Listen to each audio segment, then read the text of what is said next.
20 years after that, this is the demographic structure that scares Americans. We see a bottomless supply of young Chinese workers who are taking everybody's manufacturing jobs.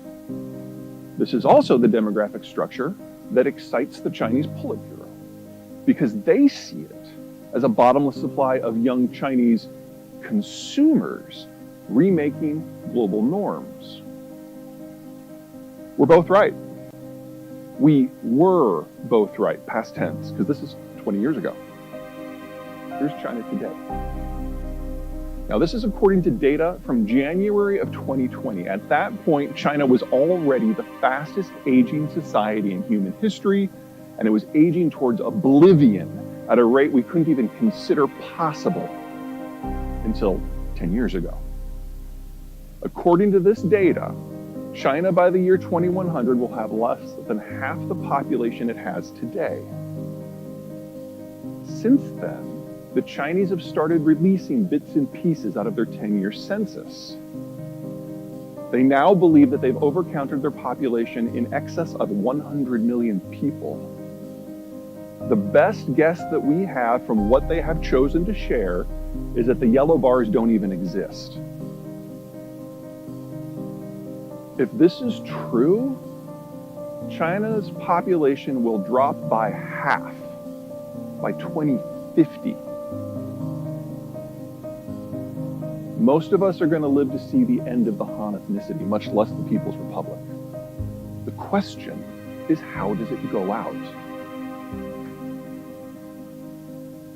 That's only one reason I'm really not bullish about the Chinese system. Now, this is completely overcomplicated graphic is global oil flows. The thicker the bar, the more oil that is going on the tanker route.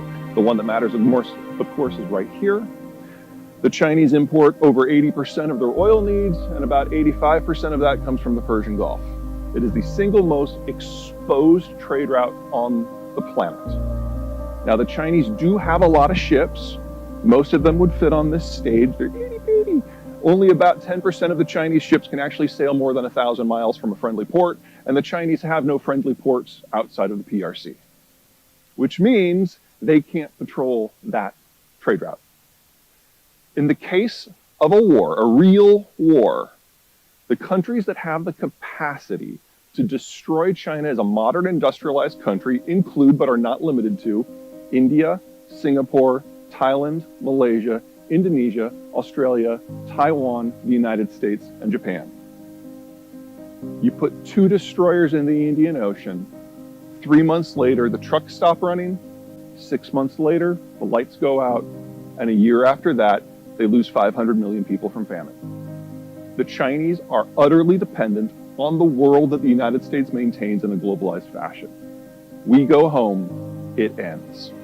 We are the single greatest ally and empowerer of today's China. And we've lost interest in globalization.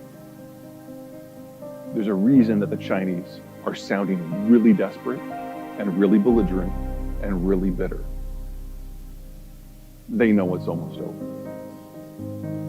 I'll give you an idea of just how vulnerable. The Aussies, great friends, great allies, right? We recently struck a deal to provide them with some very cool military equipment. Now, publicly, what everyone seems to grab onto are those nuclear submarines, and I don't mean to suggest that those aren't sexy pieces of equipment, but we're also giving them air-launched cruise missiles. Maximum range of the existing Australian fighter bomber fleet with these cruise missiles can reach here. If they just launch them from their own terrestrial airspace, it reaches here. There's the Strait of Malacca.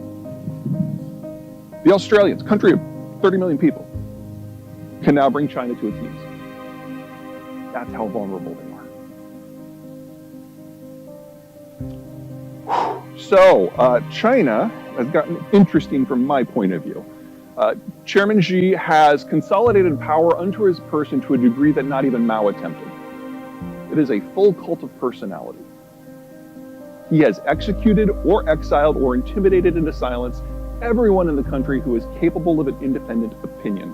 And he has shot the messenger, sometimes literally, so many times that no one wants to bring him bad news.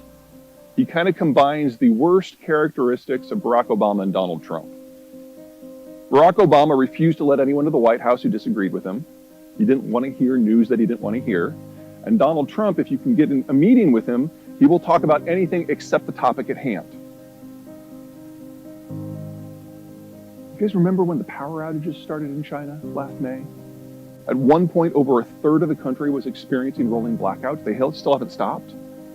Best guess is that Chairman Xi was not aware of it until September. We didn't get a policy adjustment until November.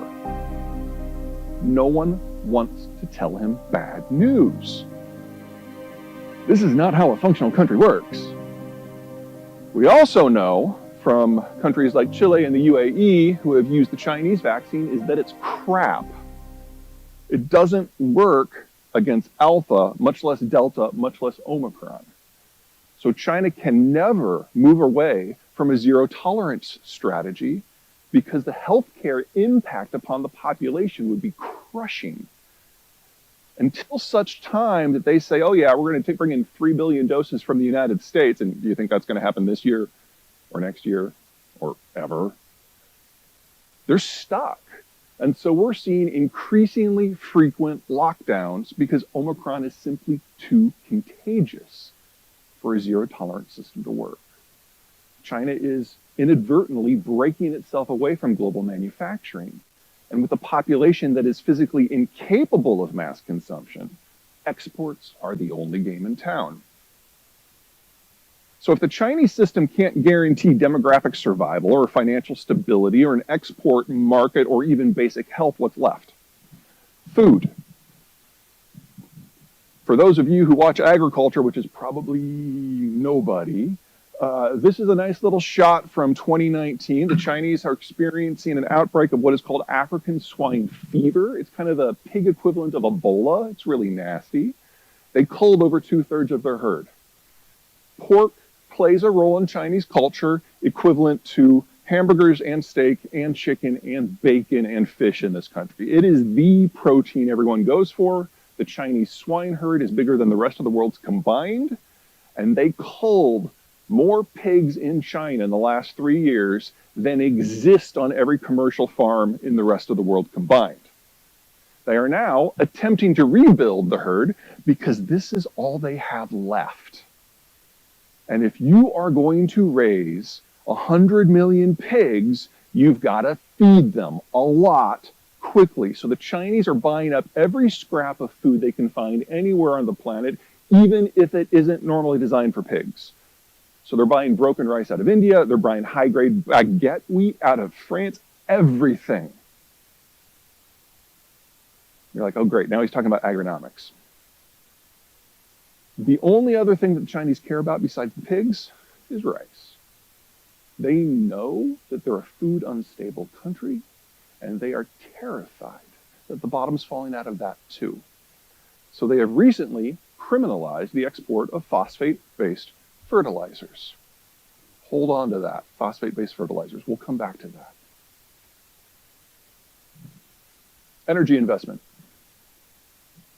2015 was the heyday. This is all oil and all natural gas investment globally. It's less than half of what it used to be. Back in 2015, a narrative took place in London and Tokyo and Wall Street that fossil fuels are done. Why would you invest in an industry that is dying? The future is EVs and solar and wind. Now, there's a discussion to be had about green tech and its viability.